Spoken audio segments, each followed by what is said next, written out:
How are you on this Sunday? Man, I'm all right. Watching out for this weather. Looks like Oh, we got some severe weather coming through tonight, going until tomorrow morning, or I guess early morning, going until the later part of the morning. So it's going to have an effect on my schedule for sure. yeah. We have high wind advisories coming up, but we're used to that. Like, I'll tell you, when I was at CSUN, that was the first time I seen as many flood watch warnings that I've ever seen before. So, Interesting. weather. Yeah, weather. Yeah, see, I see a flood watch warning. I start paying attention and like, I don't know, so I care less. It's not as significant to me now as it was when we stayed on the other side of town because we were in a neighborhood that was kind of built up on a hill. So everybody across the street from us was up higher than we were. And then our driveway, which meant also the house, was down another hill. So paid a little bit more closer attention at that point. Yeah, just a little bit. Just a little bit. Yeah, here I just got to worry about the yard flooding. But, Yeah. if it floods, And how you're going to get your stuff done, because when you were living on the other side of town, you didn't have to go all over the place to fill machines either. So that, I imagine, plays a little bit of a factor into paying attention to the weather. It does. It does. Nobody wants to be out when it's pouring down. You also don't want to be tracking water in people's places and dragging wet, product in there like that. That doesn't make any sense. But yeah. So I think over the last couple of weeks, we've started. I need to make sure I'm recording. Did it say we were recording when you came in? It said a bunch of stuff, but it also had a bunch of dialogues popped up that I had to deal with. So. I am recording. Good. I am recording. I'm also recording Zoom, an audio hijack. Oh, you have audio hijack? Yeah, I have audio hijack going. Okay. So yeah, the last few times we've just kind of jumped into it. So I think today we'll probably just jump into it as well. Okay, so that's pretty cool. I still have my session here. So I should be able to just hit this button. And now, okay, I need to delete that block out of there. Wait, are we streaming? No, we are not streaming because it opened Clubhouse wanting me to, or Club Deck wanting me to use Club Deck. So for those who don't know, if you start a session with application blocks that the applications aren't open in, Audio Hijack will take the liberty of just opening that for you, which is good sometimes. Other times you're like, I don't want that to happen. Yeah. That's one of the cool things, though. Like, you can also launch a link, which does, in fact, make Audio Hijack really useful. And I used to use it this way before Downey to record. Actually, well, I haven't done it in a while, but I would use it to record Zoom meetings. Before Zoom got so complicated, when you launch a meeting, there's all this crap you got to disable and hit. And I still, every single time I open Zoom, have to sign in. Don't every time, but not every time. You may be in Zoom more than I am nowadays too. So for me, it's usually when we're sitting down to record and I have to open Zoom, and then it's like, oh, I got to sign in. And why am I always having to sign into Zoom? I'm not understanding this. Yeah, I think it signs you out after a certain period of time. But I'm still frustrated with why is there an arbitrary limit of the amount of Zoom accounts you can be signed into at once? I mean, that's a unique problem that I have, but I think it's 5 or 6 Zoom accounts that you can switch between. And I'm like, I just want 10 Zoom accounts. Just give me 10 accounts that I can switch between. Although I thought about duplicating the Zoom app and seeing if I can sign into the rest of them with a second Zoom app and just rename my Zoom apps. Because you can duplicate apps. Yeah, but I wonder how well it would actually run, because it would assume that it has access to the same stuff as another one. I don't know. I'm going to break my Zoom stuff right now because it's working. And Zoom's almost, I think I've said this for years, Zoom is almost the new Skype, where Skype used to mess with all your audio settings or work for the call that you're on, but then when you jump onto it for another call, you're configuring something else again or something like that. Like, Zoom's overly complicated. It is way overly complicated. I still, that seems to to kind of be a sign. This is something to delve into a little deeper, but there seems to be a feeling from my perspective, at least anyway, that a lot of companies, I would say in the past 5 to 7 years, but especially in the past 5 years, I've noticed it more. There's a lot more companies that seem to overextend themselves to provide features or services that are not core to their business. And the side effect of that seems to be that their core business or their core competency seems to fail quite a bit, suffer quite a bit at least. I won't necessarily say fail, but they seem to suffer quite a bit. Apple's a good example of this, in my opinion. I feel like to somewhat appease, more so perhaps some nervous upper management, but I feel like it was more of a Wall Street play with AI to make it look like, oh, we're not behind on this. So their stock price didn't suffer, which, could make a nervous executive near the top or at the top because they're beholden to have to, earn as much as they can for shareholders. But I feel like they're jumping to AI in the way that they approached it and their ambition for so much that people weren't looking for. And I feel like they've done this several times over the years where their focus on one area has, one, been features nobody really cares about or doesn't care that much about that you had to rush to get them out the door or release them when you released them.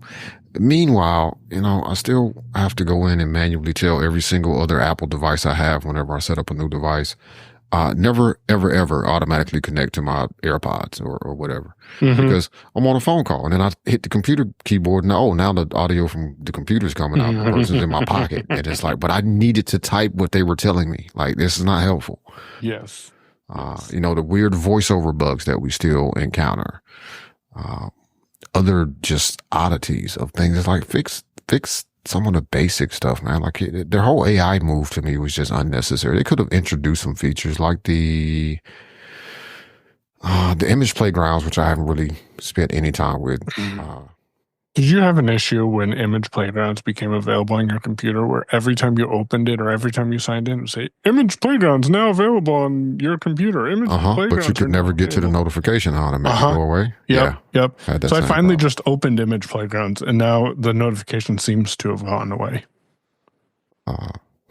There's an idea. That's another thing. Like, again, trying to, I don't know, man. Like Zoom seems to have done this because like there's mail. We talked about it last week. There's mail and phone and all. Phone, I could at least see being a logical additional feature to add because of it being such a heavily used business platform. I could see that, but all the rest of the stuff they've added, like, it's completely unnecessary. I'm waiting for them to add a cloud syncing service next so we can sync your files through Zoom too. Can you not? Remember when we played with Zoom chat for a little bit? Like you, me, and Desiree played with it, I think. Yep. We tried it out as a solution and it wasn't great. It's good for meeting conversations occasionally. I know we used it quite a bit for like side channel conversations as we were, running different events, but outside of that, it's not to me, at least a reasonable solution. And honestly, none of them are because everybody does too much. I mean, had Slack stayed Slack instead of trying to become whatever it's trying to become. It used to be decent. We used to have accessibility issues on the Mac when iOS was fairly stable for a while, and then it's like, I don't know, they needed to add huddles. What is a huddle? And nobody knows what that is, and nobody calls anything it's a huddle. Just a Slack call. Like you just, it's just like, why didn't you just leave the calls alone the way that they were, and you could type /call and then call somebody in Slack. I don't even think you can do that anymore. Just type /call in a direct message. You probably have to type /huddle. And does a huddle work with two people, or do you have to have a group of people to huddle? I don't know. I've never used it. Yeah, me neither. I use Slack calls quite a bit, but I did use Slack calls a few times, but I've never used a huddle. I'm not even. I won't use it simply because I'm not exactly sure what I'm getting into. To be quite honest, like it doesn't even make any sense. It's probably just the same thing as a Slack call. They just renamed it and something, but I don't know. I haven't explored that, but I just feel like that's been a problem with a lot of companies. I think oftentimes the desire for growth or the desire to ensure the future of the business. And what I mean is like, okay, at some point, maybe our core competency is gonna, not be as important. It's not going to be the main income for us. Like the iPhone, right? There's going to be some product down the line that will be a replacement for phones. People won't be doing phones, maybe it'll just be glasses and AR. And everybody's just wearing glasses or earbuds and there's no phone. So I can understand the need to investigate and explore other opportunities. I mean, here's things that I'm thinking about now. I'm not making any moves on them, but from a vending perspective, like what happens if the squeeze continues with rest areas against the bigger, truck stop players around here? Like we could get squeezed out of business because it won't be a point in putting machines or leaving machines at a rest area because nobody's actually using them. If you're not making any money, you take them out. So what are some other avenues for me to pursue? But at the same time, like I'm not moving on those and losing the core comp. Well, take care of the rest area first. Like, think about what you may want to do. Think about some other options. I mean, the moves that Alabama and other states are making into micro markets is a hedge against that to a certain extent. I honestly feel like a lot of places are late to micro markets because, Mike, everybody's seen a micro market. We just didn't know they called them micro markets. And for people listening who don't know what a micro market is, I promise you've probably been in one. But just think of maybe a hotel you were visiting or an airport or, anything like any physical location that you visited that had a small store, usually with no person there. So a self-checkout type of process. And it's generally exclusively for the use of people in that particular location. So like people wouldn't be driving down the street and stop at this, you wouldn't stop at the airport. You'd be like, oh, I'm going to run through security and do all of that so I can buy a drink. But you're already in the airport. Here's a micro market, right? Yep. So we've always, it's convenient. It's usually also overpriced. Yes. I really know how overpriced I'm buying product from wholesalers now. It's like, geez, are you serious? So when are you going to be in an airport next? Like to have your own market in an airport? I don't know, man. I don't know. Because one that will require me to be up in the Birmingham area because that's the actual closest airport. Yeah. But the next time I'll actually be in an airport, probably July for New Orleans. That's when I'll be in an airport next, I think. Although there's talk of Mallory and I going, well, that won't be till October, but talk of us going to Vegas for a 4-day, 3-night trip. Oh, that could be fun. That I should message you about because, it's doable. So I will endeavor to remember to message you about it. Yeah, I'll follow up. We'll chat about it. That's the next time I think I'm going to be on an airplane. As far as I know, I don't know. So it's funny because I just opened it to make sure that I send it to you. I am using Todoist again, finally. Yeah, I saw that on Mastodon. Yeah.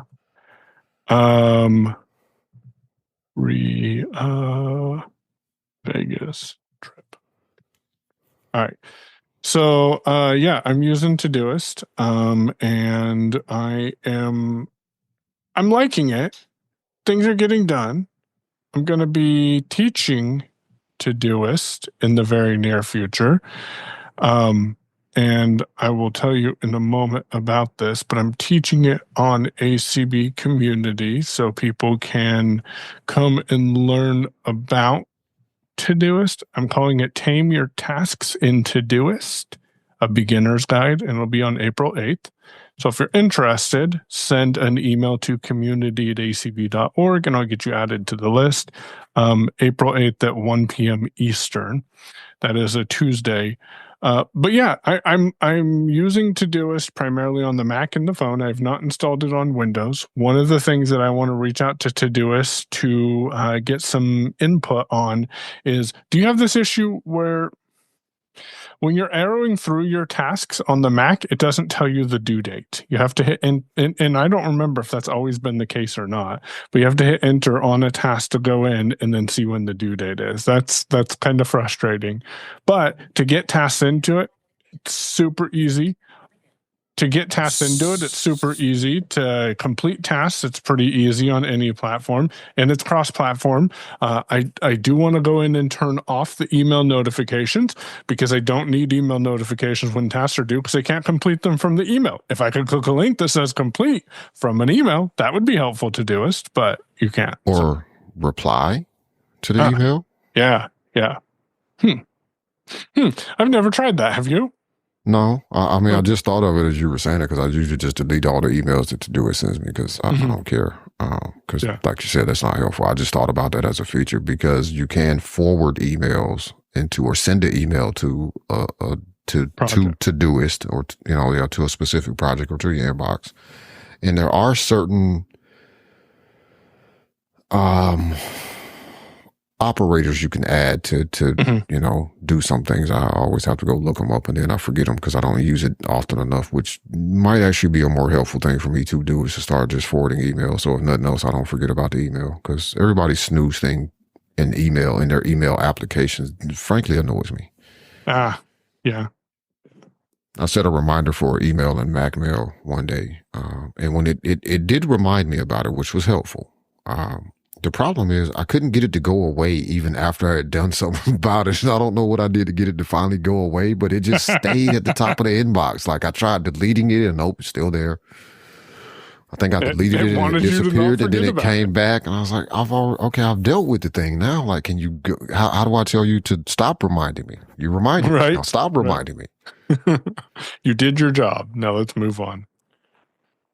But yeah, I think with Todoist on the Mac, that may have always been the case that it didn't tell you the due date for a task, but I'm not 100% certain of it because I kind of go on it. Even in my usage, which has been reasonably steady, I have had times where I'll stop using the Mac app because it gets weird, and then I'll just be doing stuff on the phone, and I'll come back to the Mac app because it's like, oh, I really need to put this into Todoist, or I need to go look at something. And it's like, oh, I'm back in the Mac app. My primary usage of the Mac app is Quick Add. I just have a keystroke to quickly add something. 90-ish% of the time, I complete tasks on iOS. I am just living in my inbox, though. I have other projects, but I'm not moving tasks around. I'm just staying in my inbox for right now because I want to get back used to the fact or the process of adding the flow. tasks. Yeah. And then going in and getting them completed. And then I'll go complicate the process a little bit by setting up filters and setting up projects.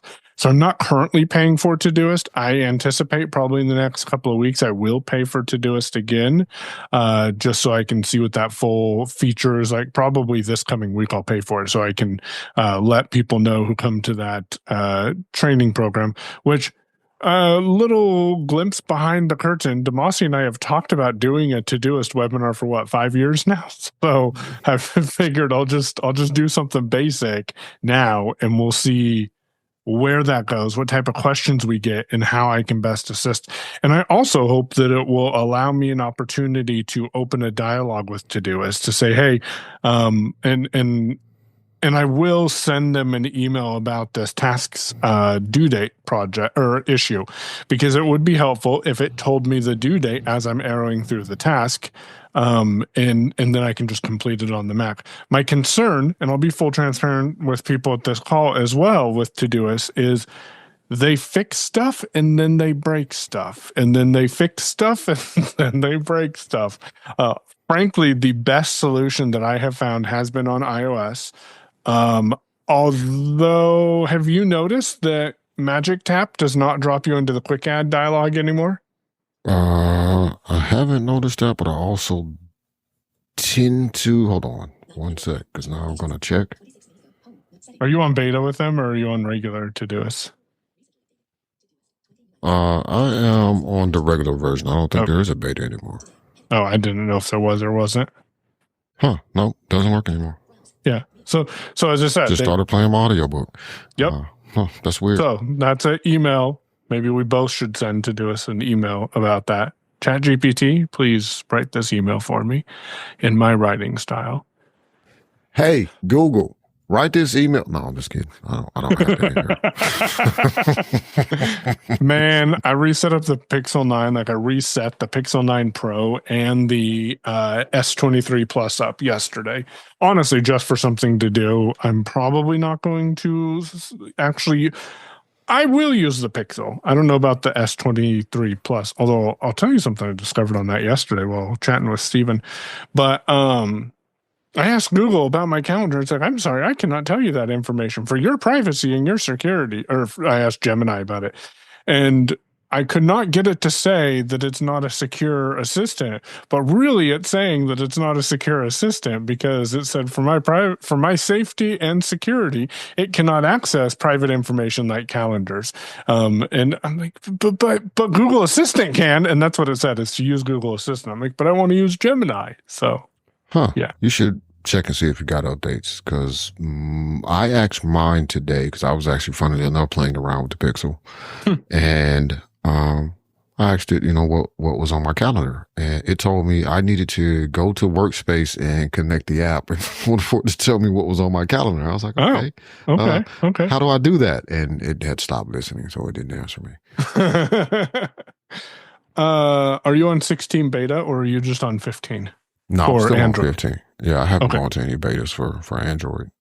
Okay, I am. So I'll take that plunge because it's not my primary driver. So.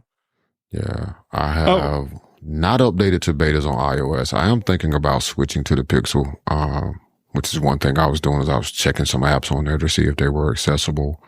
I like the way that thing feels in your hand. Really, that is such a nice phone. It's a very really nice phone. It's like the best phone they have made. Like it's rapidly every time I pick it up, I'm like, I think this may be my favorite Pixel of all time, or favorite Google phone. Period. Even going back to the Galaxies, not Nexus. The Galaxies.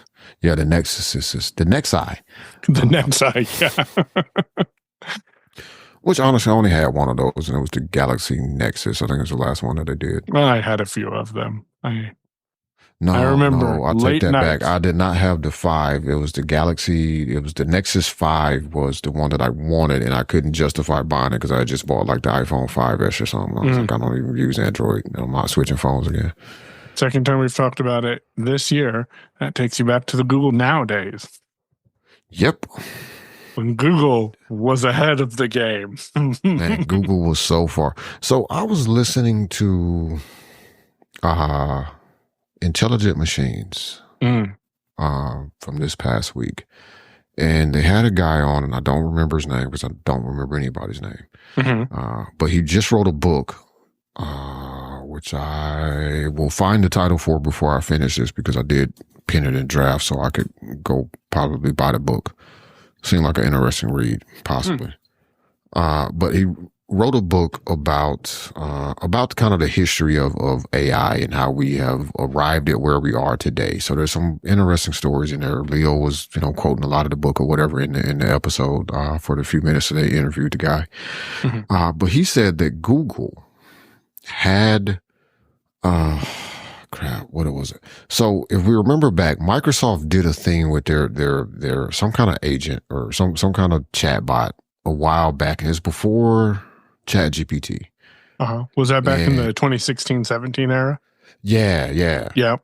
And remember it very quickly went racist? Yes. And they yanked it, right? Yes. So and I believe this because it makes sense because of things like Google Now. But he said that Google and Meta, I think also, but definitely Google had a product prior to Gemini, prior to Bard. I forget what I think he said the name was Mina or something like that.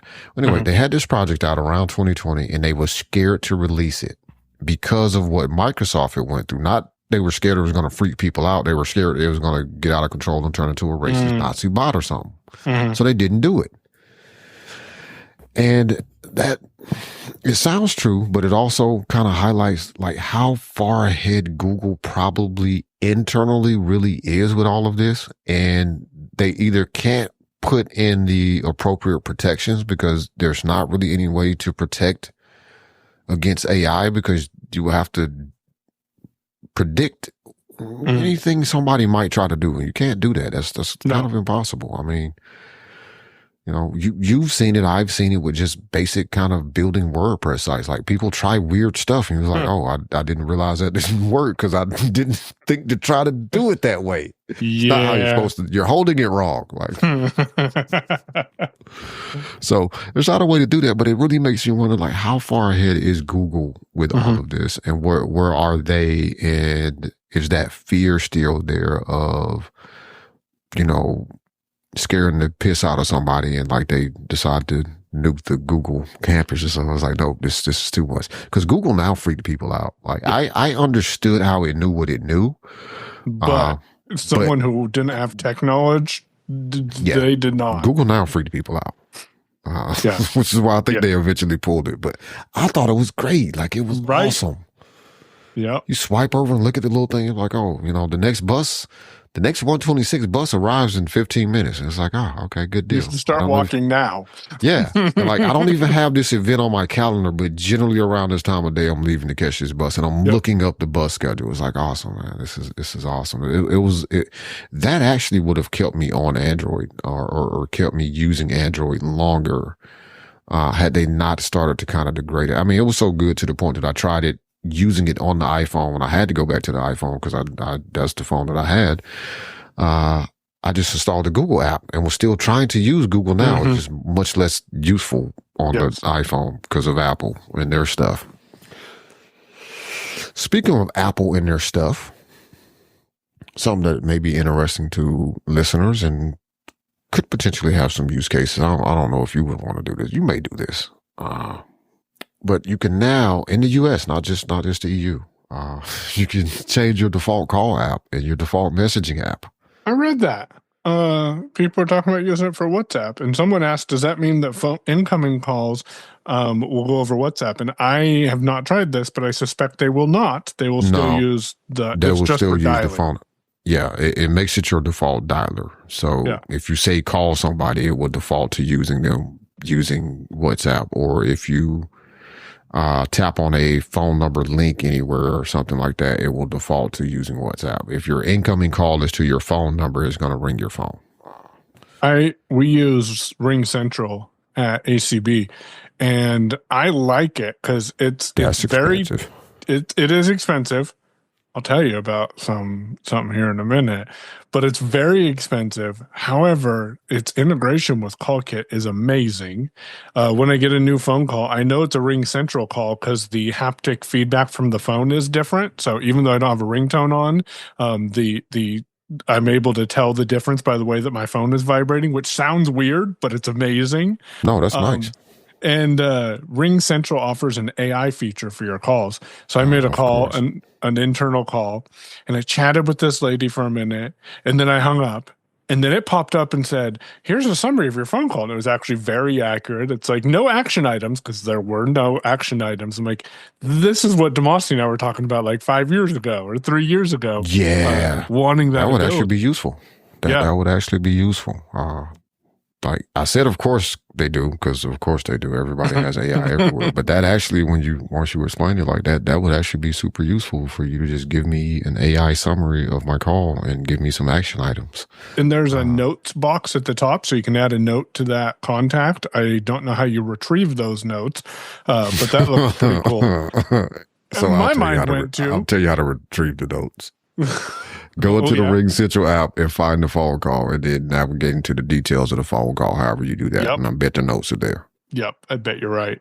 I bet you're right. My mind went to, well, VoIP.ms has an API, and you can do call transcripts, and OpenAI has an API. So could I get, like GitHub Copilot to build me a SIP phone that will get a transcript of all of my VoIP.ms calls and then send that in with a custom system prompt to Chat GPT to generate a summary? It might not be instantaneous, but I think we could easily do that, because you did a transcript of a call we had quite a while ago. It wasn't the best, but I think I think it could be done. I actually, on today's Digital Bites, I actually had, so Chris and I had a conversation on Friday, and she's doing a presentation this coming week to her employee, like to people where she works, on best practices for using Parallels on the Mac with a screen reader. So she called me on Friday because she's like, you've been using Parallels for quite a while now. I'd love to get some tips from you. And I'm like, yeah, just give me a call when you're free. Me So too. when she called and she explained what she was doing, I'm like, okay, before we go forward, I want you, well, why don't you record this call? And she's like, oh, that's a good idea. So she did the call recording feature, got a transcript of the call. And at the end of the call, I'm like, okay, now what you can do if you don't have notes is just take that transcript and go drop it into ChatGPT and ask it to generate you a summary of our call with bullet points. And she went and dropped it into ChatGPT. It offered to give, and she selected the transcript and copied it, from the notes on her phone, and then went over to the ChatGPT app on her phone, and it offered to generate a Word document and a PDF document for her. And so now she has detailed notes of what we talked about in a bulleted list format. I'm like, some shortcuts there would be pretty handy, because I bet you could set a shortcut to watch a folder in notes and then run that through GPT. That might be the way you just described that might be a little bit more difficult, because shortcuts just doesn't, keep running in the background. And you tell Mike's been using a lot of Hazel stuff. He's like, yeah, you point something out a folder and have it watch it until something happens, and then it doesn't. Yeah, shortcuts ain't quite there. I'm gonna suggest listen to this past week's episode of Connected. I did. Oh, you listened? Okay. Yes, I did. When you started talking about earbuds without phones, my mind went to, I wonder if Damashe listened to Connected, because Federic has was playing with some earbuds that will record on the earbuds themselves. Yeah, so I'm probably gonna not buy a pair of those, but maybe those other ones that are really good for calls. Yeah. And the only reason I don't want to buy the ones that record. So just to back up and give our listeners, one, go check out Connected this week if you're at all interested in automation. I'm not saying you should, but if you're really interested in the meat of what we're talking about, skip to the chapter where it's I forget the chapter title now. It's after the Mac Mini though. If you just want to hear about this stuff, first. I think it's getconnectedpro.co. Oh, it is. You're right. Yeah, because it has that flow. Apparently, yeah. Help out.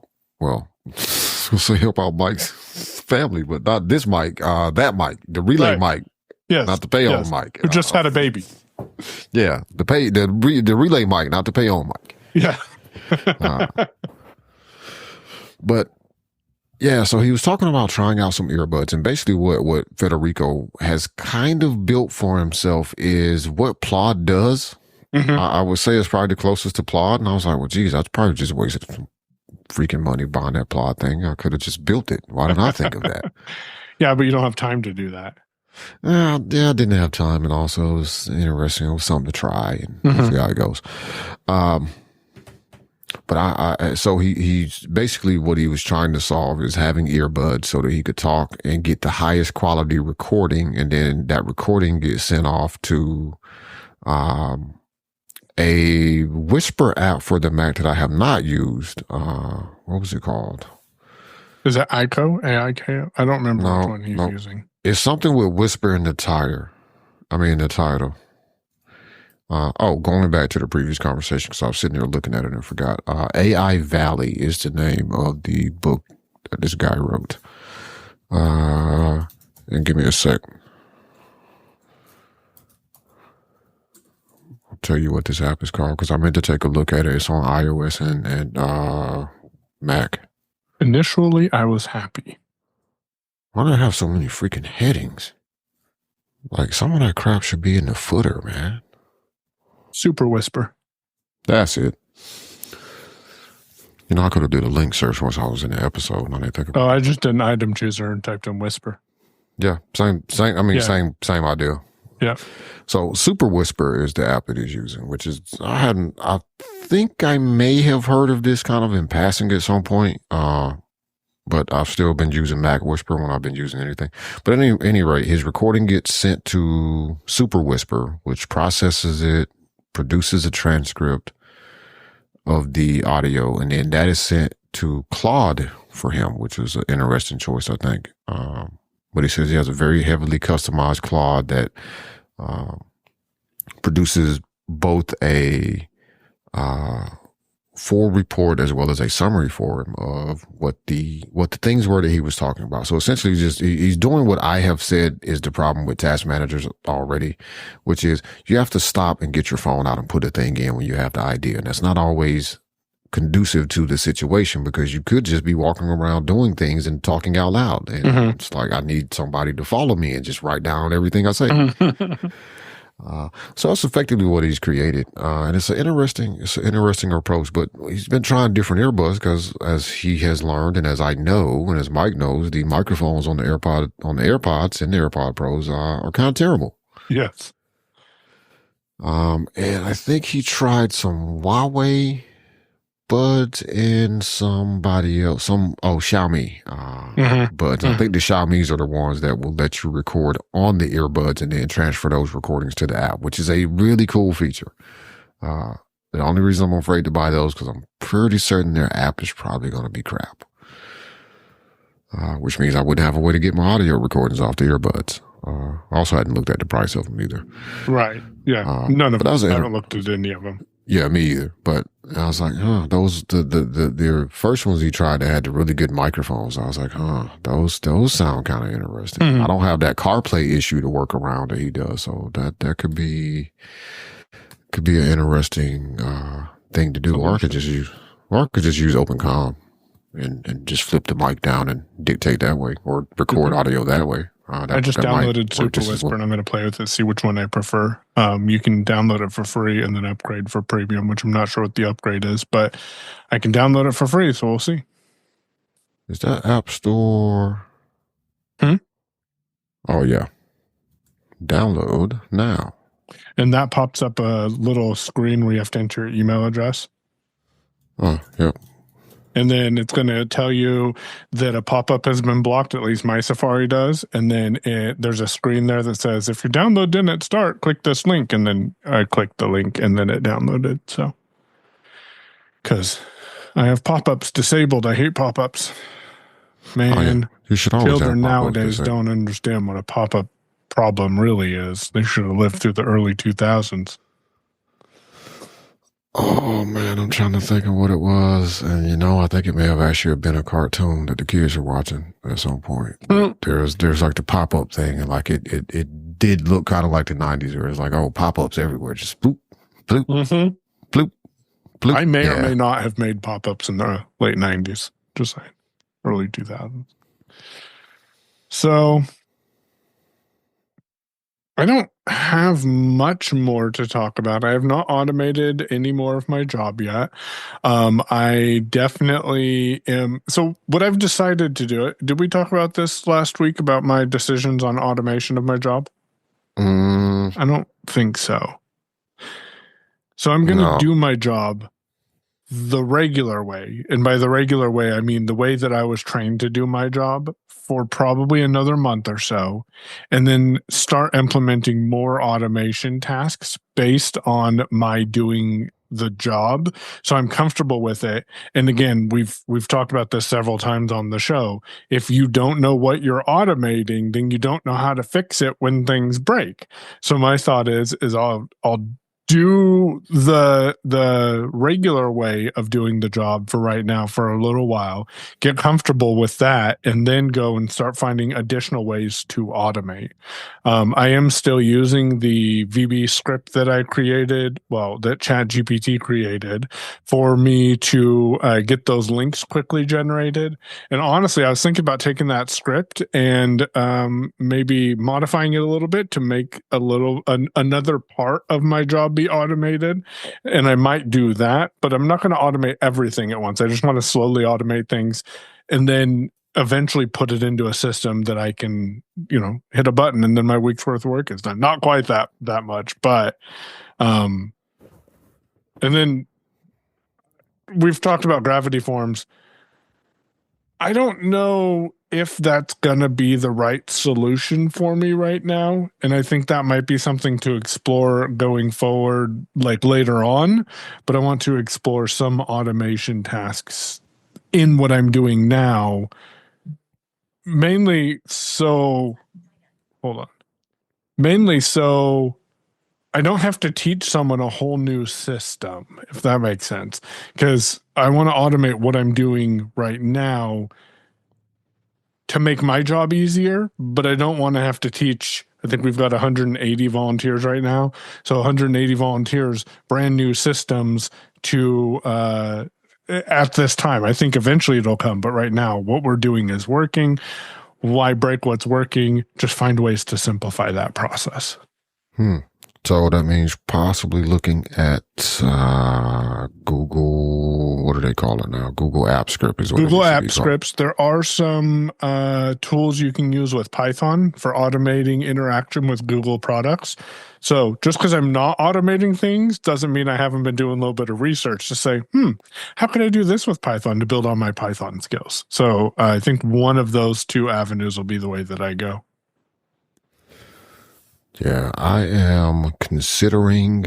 So I don't know if we talked about this on the show or not. I moved Bedrock Innovations email over to Fastmail. Mostly because I keep forgetting I haven't killed my workspace account yet.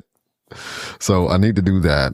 That needs to happen. It probably won't happen before they bill me for April. So it'll happen sometime in April. Now I should kill that account because I do need to go download. I need to regenerate links to download my data out of there. So I'll make sure I have backups of everything without going about it the difficult way. I have a question about that, so remind me. Okay. But I'm considering opening a new workspace account for Spirals. And I haven't yet decided. Well, initially I was going to open up like one of the free Workspace Essential accounts, which would have given me some stuff with Google that I could have used, but not everything. Wouldn't have had mail. I don't think you get calendar that way either, but it definitely wouldn't have had mail and a few other things. But I'm now considering just going full on Workspace Basic, I think, with Spirals. And the reason is because I'm curious what Gemini, I almost said Bard, what Gemini could do for the business when it regards like filtering through emails, finding emails, because I have used Bard search, no, not Bard search, Gemini search for emails and AT guys. And I just did a random thing because I knew the email existed. I just wanted to see if it would work. And I was like, find me all the emails from somewhere or from this person or that contain this or something like that. Back in November, right? And it pulled it up. I was like, oh man, that is the best search I've ever had in mail. It is amazing. I love it. So I've been thinking like, oh, maybe I should move Spirals over there. And I wonder what automations I will be able to set up. For example, I get an invoice in and then I pay my Coke invoice or whomever, right? And I pay the invoice and then a receipt email comes in. Okay, I can automatically have those moved into a receipts folder. What if we made this super easy though? Like you just either converted the email to a PDF or added the PDF attachment to a folder, year, month, folder in Drive, I guess, because that would be the easiest place to put it. If I want to move it somewhere else, and I can have Hazel just watch that folder on the Mac and then move it to where I want it to go, but at least there's that structure, right? Could it automate some of that process, which would eliminate some grunt work for me? I'm rapidly at a point where I'm trying to figure out all of the things that I can automate that won't break anything, right? Or I don't have to, like email is pretty easy, right? I can always search email because I don't really delete anything. I just archive it for the most part. Anything that could be possibly important or, relative is not the word I was looking for. Anything that could be important, it just gets archived, right? If I possibly might need it at some point in the future, I just archive. I do delete people's newsletters and the crap that I get because I signed up for, I don't know, my DUNS number, and I'll get random emails from some company called Mint, not Mint. Oh, what is that company called? I think I finally got rid of them now. They were sending me all these HR emails. I was like, I don't have an HR department. I probably should have an HR department, but there's not one. This is me. And it's whatever I feel like is HR that day. So didn't need those.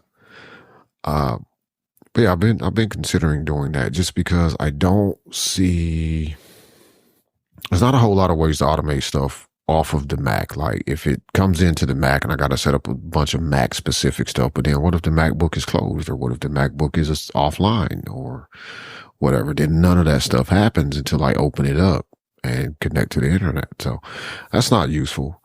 And I don't want to go Office 365, and that's not out of, any particular dislike of Office, right? Which is a thing. But well, it just seems like it's too much. Like it's just way too much to get into that and figure it out and all of that unnecessarily. This is $7 a month, which is about what it costs now, because it's 6 and change for Workspace Basic. Might be the way to go. Potentially with an upgrade, maybe for better Gemini stuff, if that's real. The question somebody may be asking themselves right now is, why don't you just switch the current account that you haven't canceled yet? And legacy reasons. Also, I'm not planning on deleting my Workspace account. I'm just killing the subscription. So the Bedrock Workspace account will still be active because, one, there's too much tied to that as a login, because I did that thing for a while. So can't kill the whole account. Can't just delete the organization. Can't change everything over.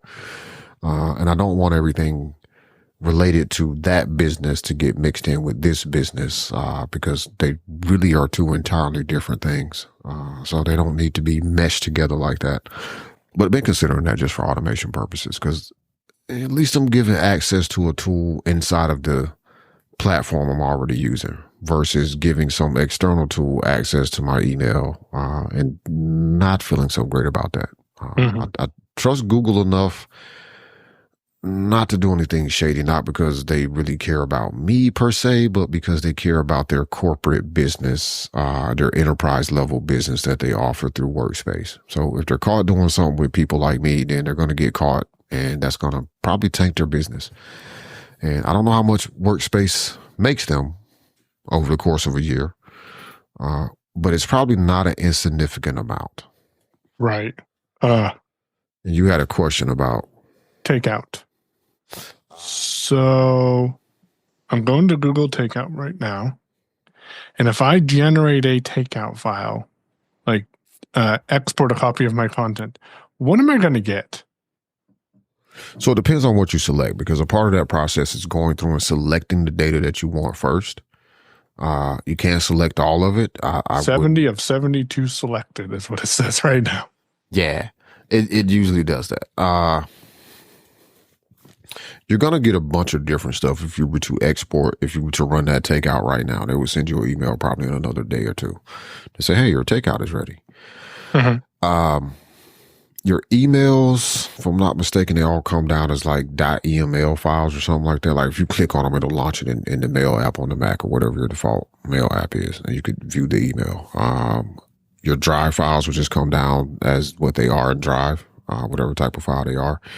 You will get some XML exports or HTML exports, depending on what it is. Like I think you get some sort of exported, maybe JSON or maybe CSV of your YouTube activity. So it differs based on what they're actually giving you. And I also don't think that takeout will give you your videos off of YouTube, but I could be mistaken. I don't have any in my account, so that could be a reason I didn't see any. The way that I'm going to actually get my data out is just going through the Workspace admin panel and generating an export for my user, who is just a regular, ordinary user, who doesn't have any admin privileges. And then the admin user, just to make sure. You're not going to go through the google.com/takeout? No, I'm not going to go through that. And the reason not, well, one, I've done that before, and I do actually have a Google Takeout from probably 6 months ago for my account. But I also want to see what the experience is like and what do you actually get out of doing the admin export your data option. just to see if it's anything different. The one problem with the Google Takeout, if you have as much data in Google, if you have any significant amount of data in Google, you're going to end up with a bunch of zip files, a bunch of them, because I think the max size they will let each zip download be is 50 gigs. Yeah, 50 gigs. It defaults to 2 gigs, which is ridiculous. Did you know now, though, that you can have it do a takeout every 2 months for a year automatically? Nope. Didn't know that. Yeah, I just discovered that. So I just initiated mine. It says it can take between a couple of hours and a couple of days before I'll receive the takeout. So, and then I did get an email that says you're getting this email because there has been a request to take out your data or to create an archive of your data. If you didn't make this request, someone may be trying to access your Google account. Yeah, let's I think they've already accessed it. I mean, I think right. If they're doing a takeout, they have. Yeah, if they can do a takeout, they've already accessed it. Like that's pretty much a done deal at that point. Okay, well, I'll see what this is like. I've never done this before, so it's going to send me 68 products of takeout data. So chances are I'm probably going to go back and just do email, because really that's all I care about. Email and YouTube. I want my YouTube data. Yeah, you probably want your YouTube data. But yeah, I am considering it. I will follow up. I wanted to, just quick side note. So what is going on? I got to see what Slack team this is. It's probably one that we're both, it is one that we're both on. It's probably AT guys. Which Slack is this? Oh, the guide beta. Oh, is that what it is? So-and-so has joined. Blah, blah, blah, blah, blah, blah. Oh. Yeah, I kind of wish they would stop. Okay. There was something else Federico was talking about, and I had meant to go back and clip that and then play it into the show so people could hear it, and then we were going to talk about it. But was it the fact that he's sending all this data to a Mac Mini in Las Vegas? No, it wasn't. I picked up on that. I'm like, that's pretty fast for it to go from Italy to Vegas back to Italy. No, I listened to that with great interest, and I was like, no, because the only way for me to access will be RAM, and yeah, there's that right now. There's that whole process. So no, don't want to do it. Although, I could ship them my Mac Mini and then it would be in the cloud, which would make it cheaper. But I don't think I would do that. No, there was actually something else. It was during the things that he was building section. I was like, man, like that is, I don't remember what it is now. Suffice to say though, I am very excited that Federico is kind of sort of back on the Mac. Playing on the Mac? Yeah. With an Android tablet?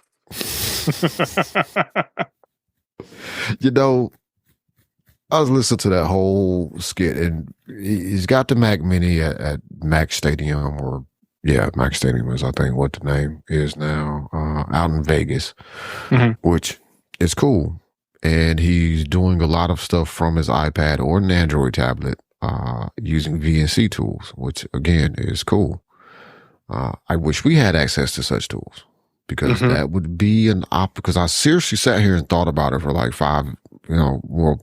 probably more than 5 minutes. Like, he's doing that. If I could trade in my MacBook, because I really don't actually open it when I'm on the move as much as I used to with the Air. I'm not sure what that whole problem is.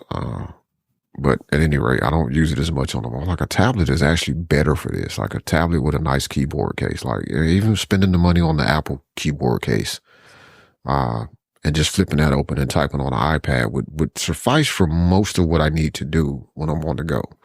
It would be quicker entry than the phone, in a lot of cases. And it would give me a separate device to use as opposed to, just the phone all the time. Because I'm still thinking about switching over to the Pixel too. That's another conversation. But I was like, none of those tools work. Yeah. But I was like, man, it would be nice if I could just trade in this MacBook and trade in that Air, and I don't know, scrape up some other Apple crap around here, like that old iPad Mini and, trade all that stuff in and get me close enough to a Mac Studio or a decently spec'd out new Mini, and just put that in the office, have it always online, and I could remove some of the things that I've added to the home server that are operating for me, and just have that stuff operating on my desktop in the office. And I could connect back to stuff from the iPad. It's like, yeah, but there would be, I don't know. None of that works. And there's also the fact that, like, I still need a laptop because at some point I'm going to be away from home and I'm going to need a way to, I don't know, do a podcast or something. Well, I guess you could process orders from mobile, but yeah. Tailscale. Have you played with that at all? So I have and I haven't. And it's funny. This is really a strange episode. I just want to. It seems like just about everything we bring up, like, I was just actually looking at Tailscale. I was like, I need to put this on the Android phone and I need to set this up so that I can have access to folders on the go that are back on the Mac Mini, because, hey, when I drop a file there, it will run a script because of Hazel doing a thing. So Hazel's worth the investment if you have a Mac, just so you know, people. Yeah, Hazel is absolutely worth the investment if you got a Mac and you need to do stuff. Have stuff happen when something happens on your file system. Like Hazel is the best because it can just move a file, it can run a script, it can run a shortcut. If you want to listen to some Hazel stuff, go to unmute.show and type in Hazel. And I did a demo back in June of 23 of Hazel. Need to update that. So what do you think you haven't about looked at Tailscale yet? So I have used it like very briefly to kind of be like, oh, okay, I see how that works. And then I couldn't figure out at the time what I needed it for, so I kind of left it alone. But essentially, it was May of 23. But essentially what Tailscale is going to give you is what's called an overlay network. Essentially what this does is it creates a virtual private network that keeps everything on a that make things appear to all be on the same local area network. It's what a lot of is in the way that a lot of big businesses use VPN. So even when you're working from home, you have to VPN back into the company before you can access the file share that's on the network or whatever. But this works to across mobile devices as well. So like on my iPhone right now in files, there is a Tailscale folder that I could put stuff in. And then depending on how I connected things up, I could be sharing a folder on the network from the Mac Mini that would always be available to me. That was also going to be my solution for books for people to be able to move their books so that they would show up in Prologue, because that's about the easiest way I could think to do it. Other than the fact that I was like, well, I can't get everybody to put Tailscale on a device and set it up. I was looking at it because of some of the reasons. I forget what podcast I was listening to. Maybe Leo's podcast, but anyways, content restrictions based on the amount of locations you can be at that may not have same applications as the amount of screens you have it installed on. So you might be able to have 11 screens at your house. And so if everyone thought they were coming from my Apple TV,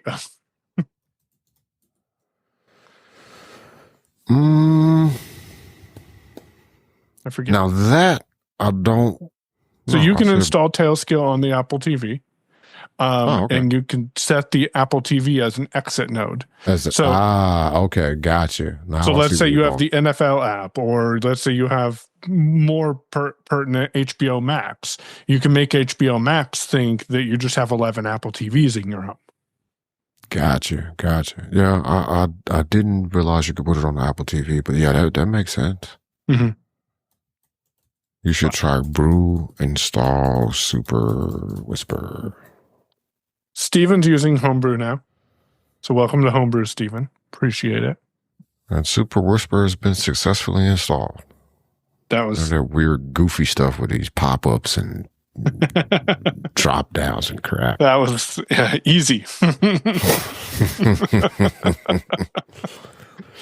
Even though I Yeah, downloaded it, I might go do that too.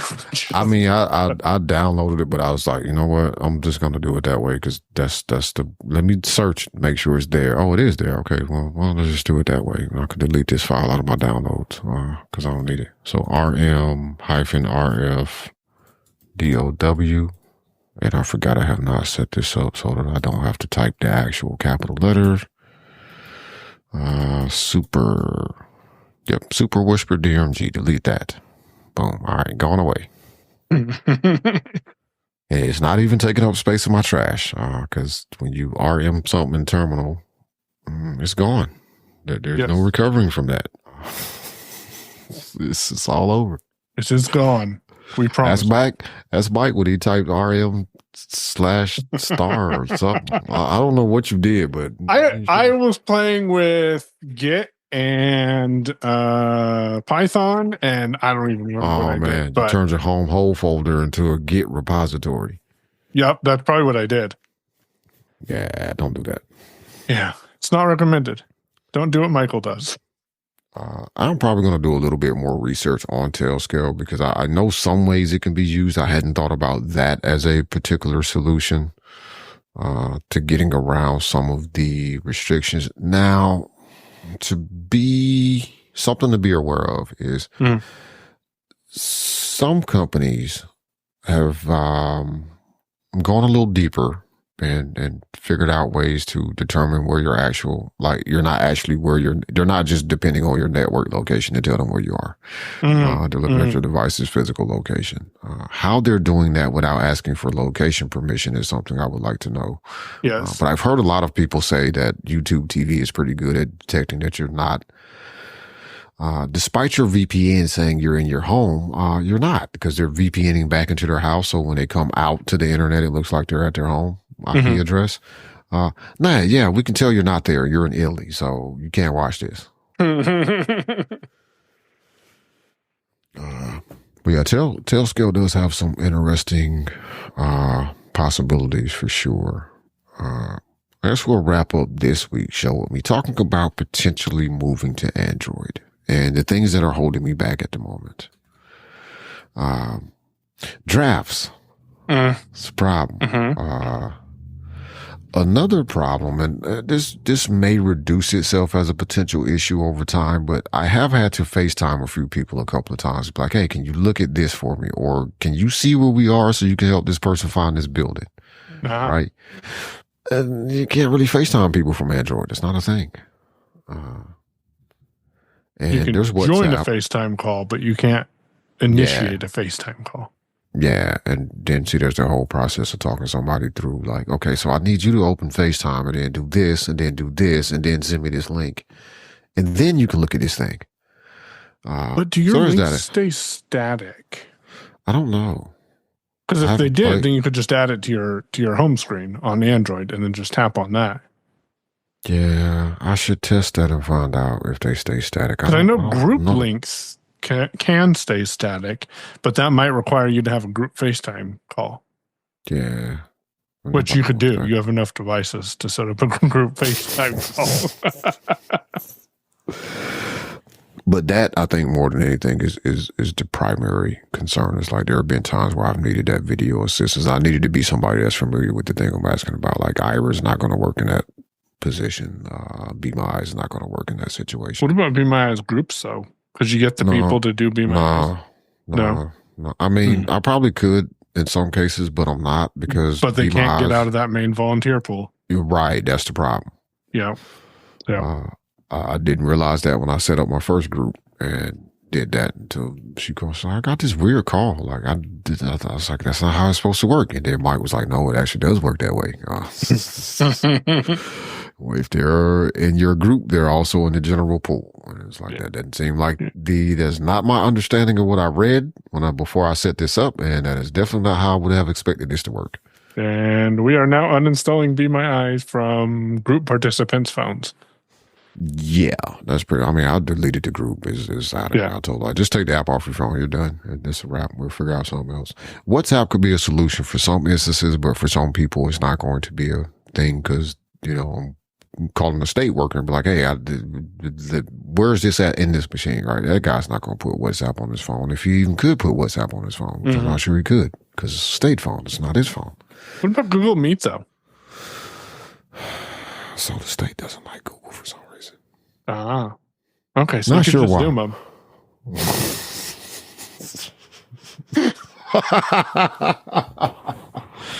Or Teams them, like whatever they're in, you could. But that goes back to you having to have 30 different apps on your phone just to get a video call, and then remembering who can use what apps and who's set up with this app and how does that work. And that's kind of frustrating.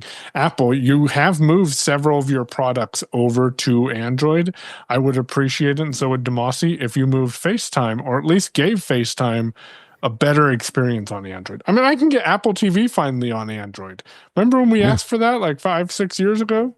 Yeah. I mean, look, I was happy when they put Apple Music over there because I didn't think that was going to happen. And I think the only reason that happened as fast as it did is because they basically took over the Beats Music app to make the new Apple Music app. So kind of a lot of it was already done. Yeah, FaceTime on Android. I've been looking at Apple and seriously thinking, like everybody, there's a lot of morass going around Apple right now, but I really feel like one of their problems is they work so hard to keep stuff closed off that on a level playing field any given day, like I'm an Apple user. So even if I switch to carrying an Android Pixel, like I still need FaceTime. So I'm still in the ecosystem. I'm still coming back to my Mac. I still would like iMessage. That doesn't take away from you being a big business and making money because you put your apps on a different platform. If anything, that may draw people into your platform because they're like, oh, the audio and video for FaceTime is a hell of a lot more stable than WhatsApp is sometimes. Yep. I kind of like this Apple, which is actually true. I mean, from my experience, at least. It can oftentimes be a lot more stable. FaceTime audio calls are a lot more stable, I think, than a lot of services. WhatsApp audio calls are not bad. But WhatsApp does have static links for their groups now. I do know that that's a thing, but again, you can't get everyone on WhatsApp. Yeah.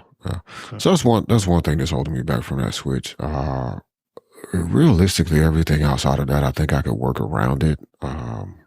Because you can email into your drafts if you had to. You could set up a quick widget to email stuff in. Getting stuff out of drafts isn't quite as easy, but getting stuff in is. Well, there's drafts for the web, which is just a capture tool also. So there's ways to get stuff in the drafts. Todoist is reasonably usable on Android. I hadn't actually looked at it recently, but it generally Talkback is reasonably usable on Android now too. Oh man, it is pretty nice. Like it's definitely getting better, and I actually kind of want to play with some of the features. I also don't want to carry two phones, so that's not really a thing that I want to do. I may I'll figure something out. I don't know what that something would be, but because I really kind of at this point want to use Android as my main driver for a little while, at least for a little while.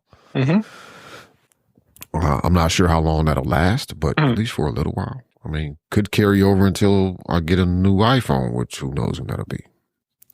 So before we close it up, I do want to go back to an offhanded comment I made earlier in relation to Android. I discovered, and I don't type this way, but others who have dexterity issues or issues with their fingers might type this way. And I discovered the other day two things. One that might help a lot of people, and I shared this with Damashe a while ago. He may or may not remember. But the other one that I'll go to is on Samsung's version of TalkBack. It does not work on the Pixel. You can, by default, split tap type when you are when you have the Samsung keyboard up.